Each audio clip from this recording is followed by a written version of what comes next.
Hello viewers, my name is Chanchal Kumar Dey. আজকে এই ভিডিওতে আমি ক্লাস 10 এর lesson 4 my own true family a beautiful poem written by Ted Hughes এটা সম্পর্কে কয়েকটা কথা বলবো। এই কবিতাটা নিয়ে আলোচনা করব। যারা 2025-এ ক্লাস 10-এ পড়ছো তাদের প্রত্যেকের এই কবিতাটা পড়া হয়ে গিয়েছে। সবাই থিমটা বুঝতে পেরেছো। We must protect our environment. We mustn't cut trees at random. We must plant more trees. Coexistence of human beings and trees along with other creatures. These are the themes of this poem. তো এইগুলো হলো এই কবিতার theme. পরিবেশ রক্ষা করা, গাছ না কাটা, আরো গাছ লাগানো, মানুষ এবং প্রকৃতির যে সহাবস্থান, মানুষ এবং অন্যান্য প্রাণীর যে একসঙ্গে বসবাস, একসঙ্গে সহাবস্থান, এইটাই হচ্ছে এই কবিতার থিম। একে অপরকে প্রয়োজন।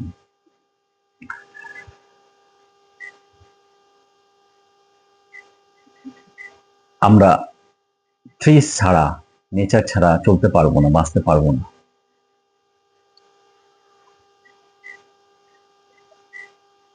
কবিতাতে দেখা গিয়েছে একটা বাচ্চা চুপি চুপি একটা ওক উডে ঢুকেছিল, স্ট্যাক লুকিং ফর স্ট্যাক খুঁজতে। প্রশ্ন হলো, কবি এমন কথা কেন বললেন? বাচ্চাটা স্ট্যাক খুঁজতে চুপি চুপি ঢুকেছিল কেন? চুপি চুপি ঢুকেছিল কেন? স্ট্যাক খুঁজতে ঢুকেছিল, স্ট্যাগই বা কেন, অন্য কিছু নয়। এর পেছনে কবির উদ্দেশ্য আছে। কেন, কি বোঝাতে চেয়েছেন কবি? দ্বিতীয় প্রশ্ন হলো, ওক উডে যে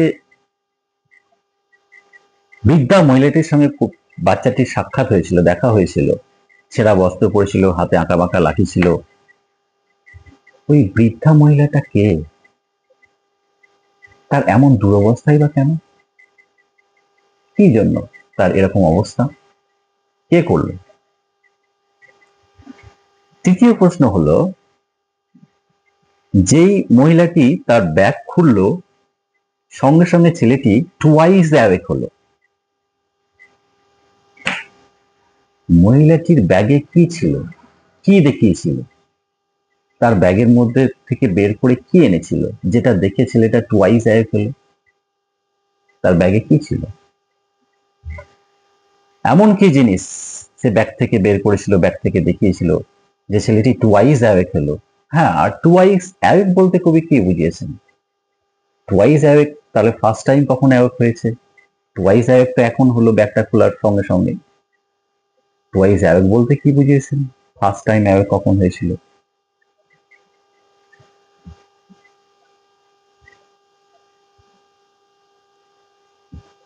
এসব প্রশ্নের উত্তর অবশ্যই আমি দেব আমার নেক্সট ভিডিওতে।